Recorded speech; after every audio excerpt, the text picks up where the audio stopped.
साथियों नमस्कार। DMA India online YouTube channel में आपका हार्दिक स्वागत है। आज हम पर्सनैलिटी ऑफ द वीक की खास कड़ी में बातचीत करने जा रहे हैं भोली चौधरी जी से। भोली जी, स्वागत है आपका इस कार्यक्रम में। Thank you.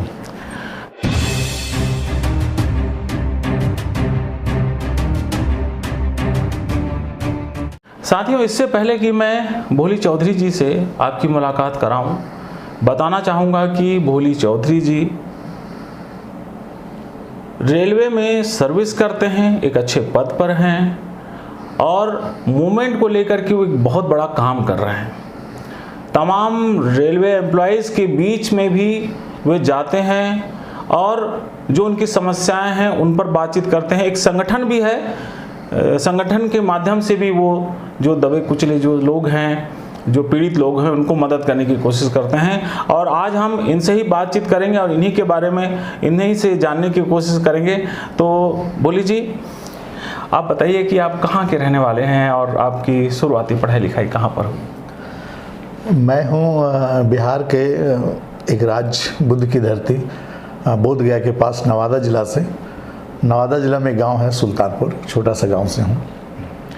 और मेरी पढ़ाई लिखाई जो है अपने गांव के पास की स्कूल से हुई है, जहाँ से मैं 10वीं पास किया।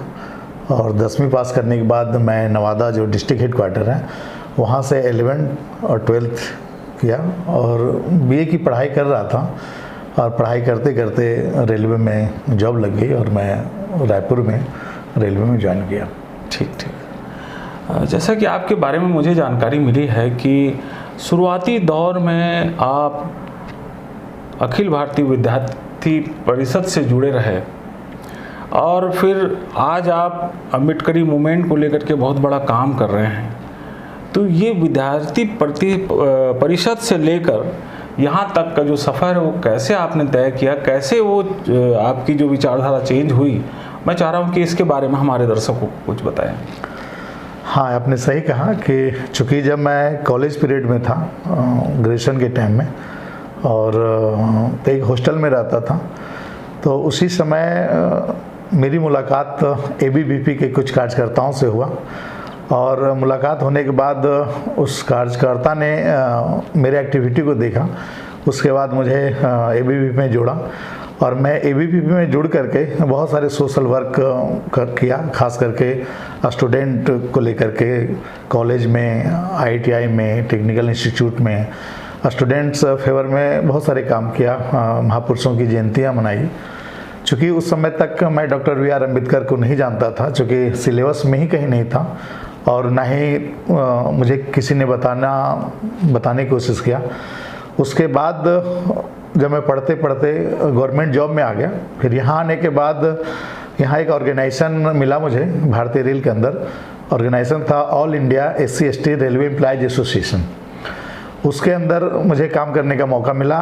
जब मैं अपने कार्यालय में कुछ एक्टिविटी करता था, तब मेरा एक्टिविटी को देखकर किसी एक सीनियर साथी ने उस ऑर्गेनाइजेशन के पदाधिकारी को बताया, पोर्टफोलियो जो होल्ड कर रहे थे, कि एक लड़का आया है जो एक्टिव है सोशल वर्क में और इस तरह से मुझे वहाँ जोड़ लिया जाता है। और वहाँ जाने के बाद मैं धीरे धीरे डॉक्टर अम्बेडकर के बारे में सुना, जाना, पढ़ा और पढ़ते पढ़ते मैं उनके बारे में बहुत कुछ जाना और आज भी मैं पढ़ता हूँ। तब कहीं जा कर के मुझे लगा कि नहीं, डॉक्टर अम्बेडकर ने जिस भारत की कल्पना की उसको पूरा करने में उनके अलावा और किसी को होना है। और उसी कड़ी में मैं अपने खुद को जोड़ता हूँ और मैं उनके मिशन पे चल पड़ा। और आज के दिन में मैं खास करके डॉक्टर अम्बेडकर का जो विचार था, शिक्षित बनो, संगठित रहो और संघर्ष करो, तो उनके जो पहले बिंदु है शिक्षित बनो पे मैं खुद को पहले शिक्षित करने की जो मेरी पढ़ाई रुक गई थी, बीए करते करते मैं ज्वाइन कर गया था। पुनः मैं अभी इग्नू से बीए किया, एमए कर रहा हूँ और आगे भी करते रहूँगा।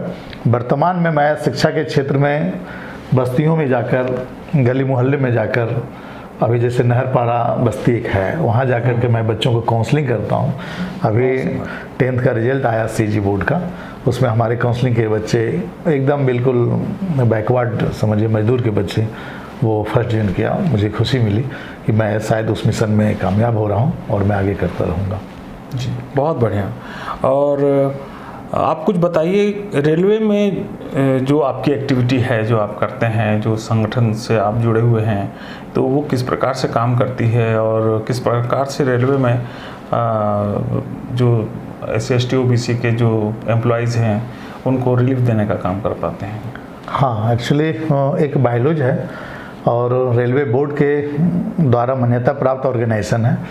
तो वो जो है रेलवे एम्प्लॉइज के हित में, एक कम्युनिटी हित में काम करना होता है। जैसे किसी कर्मचारी को किसी भी तरह से अगर कोई परेशानी है तो उसकी परेशानी को लेकर उच्च अधिकारी से हम बातचीत करते हैं। उसके लिए हमारे पास एक प्रोविज़न है कि साल में 2 बार हम DRM लेवल में जा कर के इनफॉर्मल मीटिंग करते हैं और डे टू डे भी हम कर सकते हैं और इस तरह से उनकी समस्याओं का निदान करते हैं। जो भी SC/ST एम्प्लॉइज है उसके लिए काम करते हैं ऑर्गेनाइजेशन में रह करके।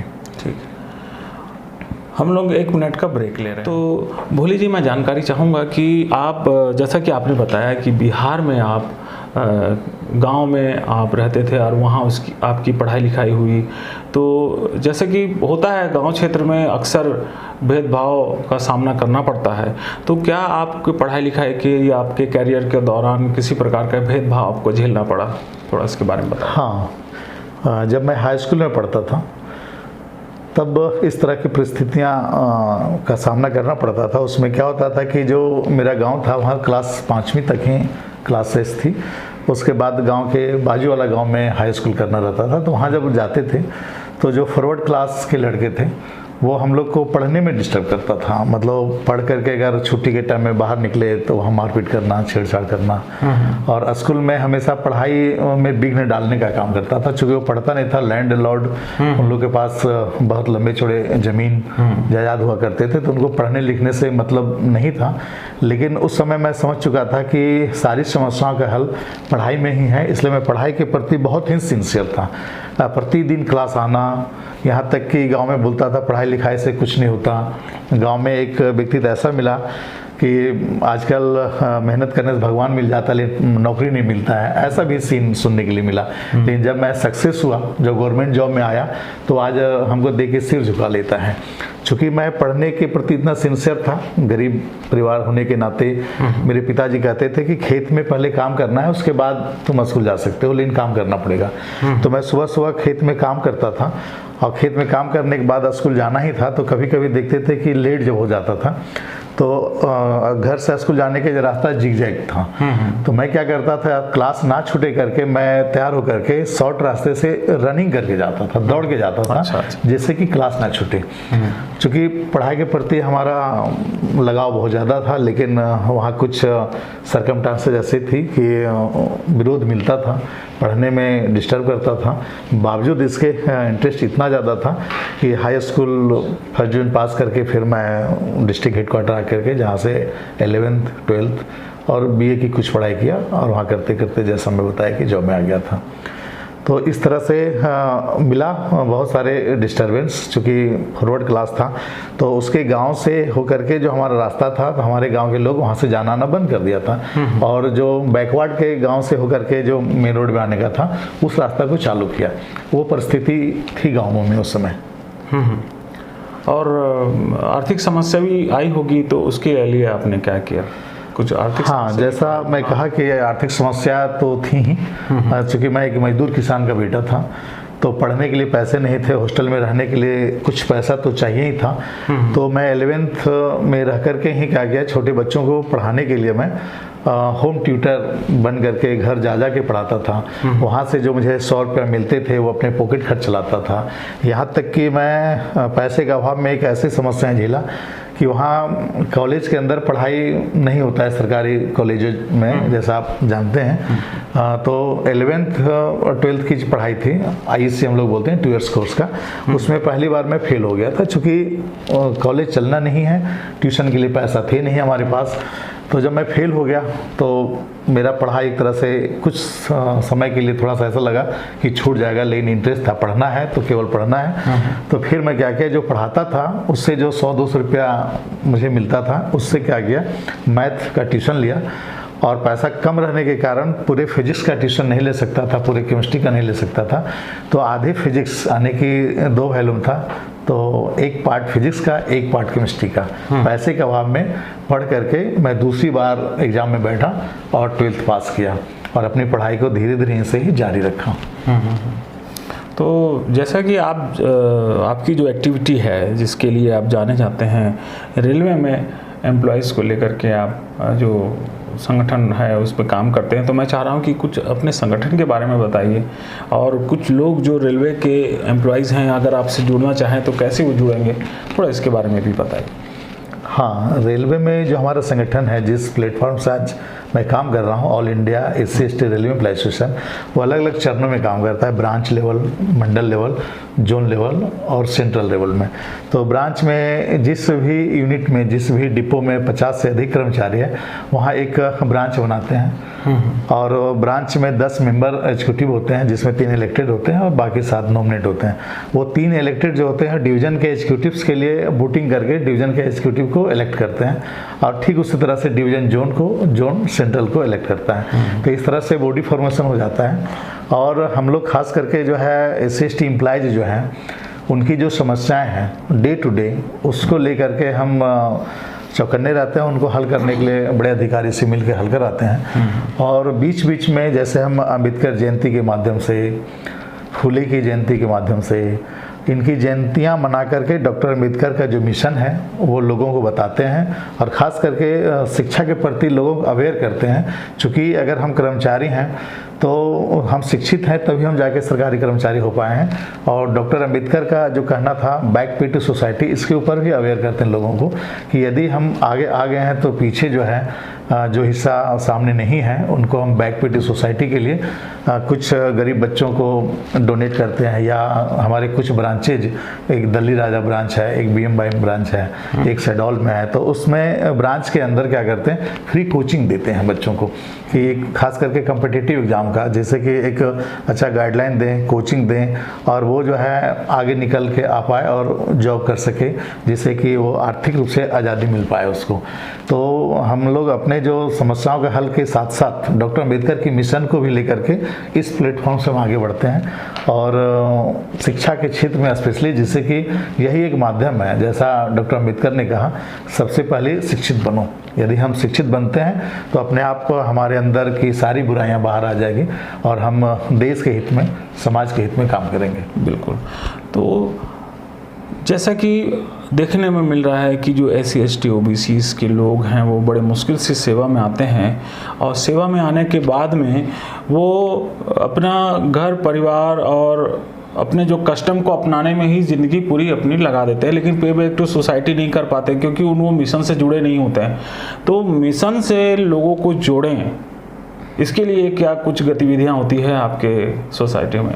हाँ, जैसा मैं कहा कि उसके लिए महापुरुषों की जयंती मनाना, महापुरुषों की जयंती के ही बहाने से ही लोगों को मिशन से हम जोड़ते हैं कि जो महापुरुष हैं वो हमारे लिए क्या किया, और हमारे लिए ही नहीं, हमारे जो महापुरुष जिनके हम जयंतियाँ मनाते हैं वो तो किसी एक पार्टिकुलर कम्युनिटी के लिए नहीं किया, वो पूरे नेशन के लिए किया। आज भारत का हर व्यक्ति डॉक्टर अम्बेडकर का कर्जदार है। तो इस बात को वहाँ तक पहुँचाते हैं और उनको ये बताते हैं कि हमारी क्या जिम्मेदारी बनती है, और जब उस जिम्मेदारी को बताते हैं तब कहीं जाकर उनको लगता है कि उनका भी दायित्व बनता है कि समाज के लिए कुछ करें। और इस तरह से हम लोगों को अपने मिशन में जोड़ते हैं, और पा रहे हैं कुछ दिनों से कि बहुत लोग हमारे इस मिशन में आए हैं और इसकी संख्या बढ़ी है। और मैं मानता हूं कि जो डॉक्टर अम्बेडकर का मिशन था, जो जिस भारत की कल्पना उन्होंने की थी, उसकी ओर हम लोग बढ़ रहे हैं। बहुत बढ़िया। तो भोले जी, आपने समय निकाला हमारे साथ बातचीत करने के लिए, तो इसके लिए तो मैं आपका धन्यवाद दूंगा। लेकिन जाते जाते मैं आपसे जानना चाहूँगा कि अभी जो जिस सोसाइटी को लेकर के काम कर रहे हैं उसके लिए क्या योजनाएं हैं आपके मन में, क्या कुछ प्लान करने जा रहे हैं, इसके बारे में कुछ बताइए हमारे दर्शकों को। हाँ, चूँकि जो है पहला तो जो हमारा मकसद था शिक्षित बनो, अगला जो हम लोग ऑर्गेनाइज हो रहे हैं, जगह जगह पे जाके काउंसलिंग कर रहे हैं, लोगों को जोड़ रहे हैं, और जोड़ लेने के बाद जो हमारी समस्याएं हैं समाज में उसके खिलाफ संघर्ष जारी रहेगा। और योजनाएं खास करके जो है हम लोग अवेयर कर रहे हैं लोगों को शिक्षा के प्रति। और आगे जा कर के जो कुछ लोग हमारे हैं जो नहीं जुड़े हैं, खास करके हम देख पा रहे हैं कि ओबीसी जो लोग हैं वो थोड़ा सा दिग्भ्रमित हैं और वो अपनी मकसद को और ख़ास करके अपनी हिस्ट्री को नहीं जानते हैं वो। तो आज जो हमारा जो अगला कदम है कि हम पा रहे हैं कि SC/ST जो एम्प्लॉय है या SC/ST के जो लोग हैं वो लगभग अवेयर हो चुके हैं अपनी जिम्मेदारी के प्रति और अपने इतिहास को जान चुके हैं। लेकिन जो ओबीसी लोग हैं वो लगभग बहुत लोग ऐसे हैं जो अपना इतिहास को ही नहीं जानते। यदि कोई इतिहास को जान लेगा तो निश्चित मानिए कि हाँ बदलाव आएगा। तो सबसे पहले अब हम लोग का जो अगला टारगेट है कि ओबीसी को सही दिशा और दशा देना, क्योंकि वो किसी और के उसमें आकर के खुद को संस्कृतजाइजेशन जो चल रहा है सोसाइटी के अंदर वो अपर की तरफ जाना चाहता है, जबकि वो उसको एक्सेप्ट नहीं कर रहा है, सिर्फ उसका दोहन कर रहा है, सिर्फ उसका इस्तेमाल कर रहा है और इस बात को समझ नहीं पा रहे हैं। तो उसको इस बात को समझा देने की ज़रूरत है कि आपका जो राइट है वो क्या है, आपका हिस्ट्री जो है वो क्या है। यदि आप अपनी हिस्ट्री को जान लेते हैं तो आपका जो है मिशन क्लियर हो जाएगा और अपने गोल के प्रति आप अग्रसर हो जाएंगे। तो हमारा जो मेन मकसद अभी है एक बड़ा समुदाय जिसका दिशा सही नहीं हम पा रहे हैं उसको एक सही दिशा देना। अगर हम उसको एक सही दिशा दे पाएंगे तो आज जो भारत है वो कल कुछ और भारत होगा।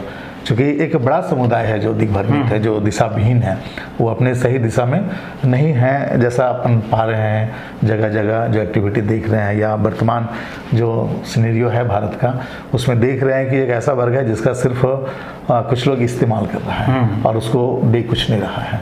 तो उसको अपना राइट मालूम हो जाए, उसको अपना अधिकार मालूम हो जाए, और अधिकार मालूम होगा अधिकार के लिए तब वो लड़ेगा जब वो अपने इतिहास को जानेगा कि वो क्या है और अभी क्या है और आगे क्या करना चाहिए।